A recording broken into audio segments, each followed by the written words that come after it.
ร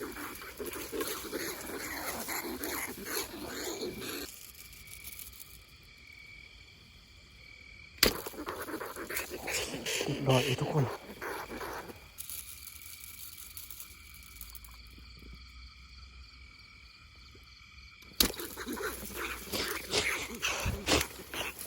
เต็มที่5ทุกคน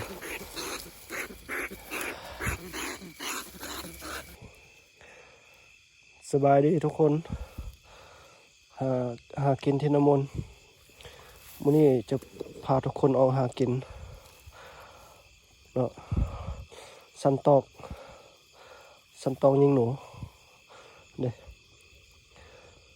อุปกรณ์เราพายิงหนูแล้วก็ตอกไม้เขาก็จะทงนามื้อนี้เราหาสันตอกเราถ้าติดตามชมกันได้ทุกคนจะพอได้มีแต้มให้ทุกคนได้รับชมบ่ไปเดี๋ยวเราเข้าหมายสันตอกนำกันเลย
เรียบร้อยทุกคนตรงนี้ก็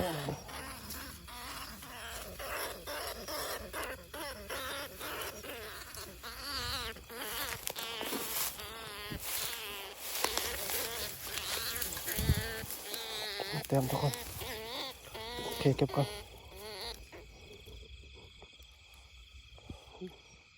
เรียบร้อยทุกคนเต็มแรกแห่งมันมาแล้วเก็บทุกคนเต็มแรก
ตัวที่2ทุกคน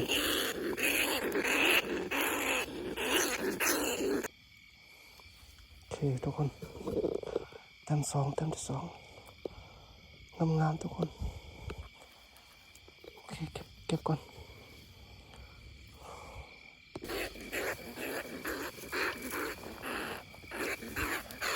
เต็มที่3ทุกคนเต็มที่3แล้ว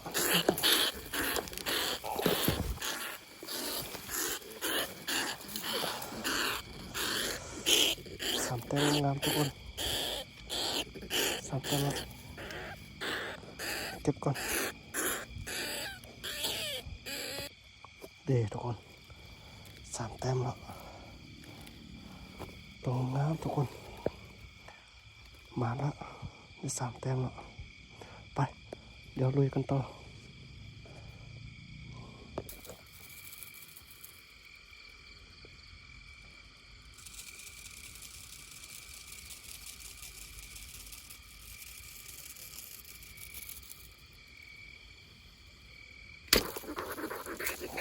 เรียบร้อยทุกคน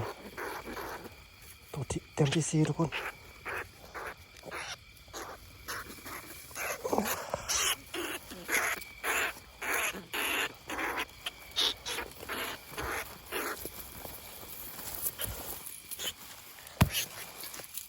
ร้อย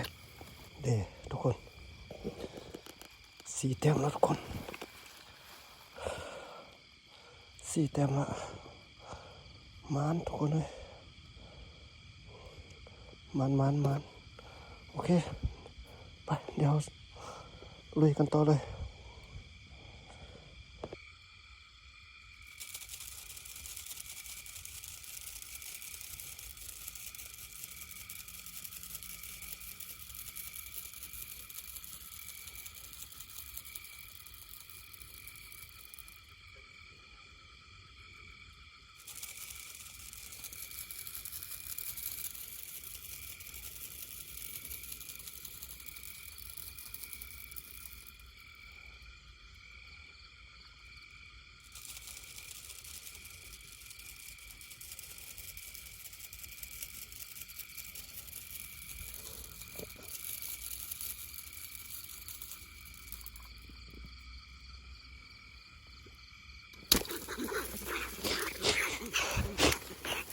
เต็มที่5ทุกคน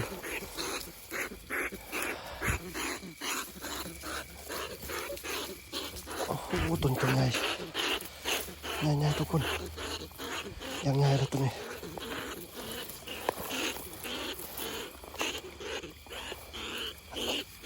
โอเค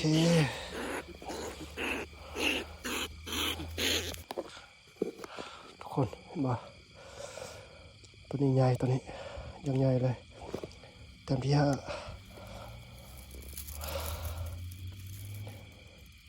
โอเคไปลุยต่อเลยทุกคน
ต็มที่6ทุกคน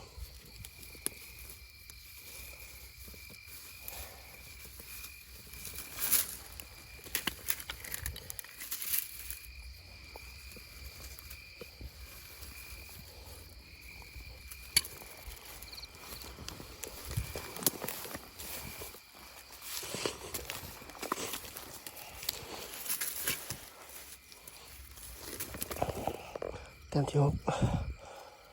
ทุกคน6แต้มละโอเคเดี๋ยวเก็บก่อนเอาทุกคนสรุปผลงานนำกันผลงานสันตอกมื้อนี้กับพันโกเดี๋ยวเรียนงามๆมึงเนาะ1แต้ม2แต้ม4แต้ม5แต้ม6แต้ม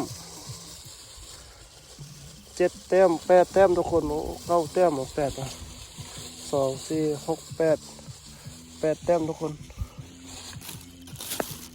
ถือว่าพอได้อยู่ได้กินอยู่เนาะผลงานเราสั้นตอกมานี่โอเคเอาสำหรับคลิปนี้ก็ เสียงเด็กน้อยเสียงผู้สาว นี่มันน่าเอาลุยกันไหมขอขอบใจทุกคน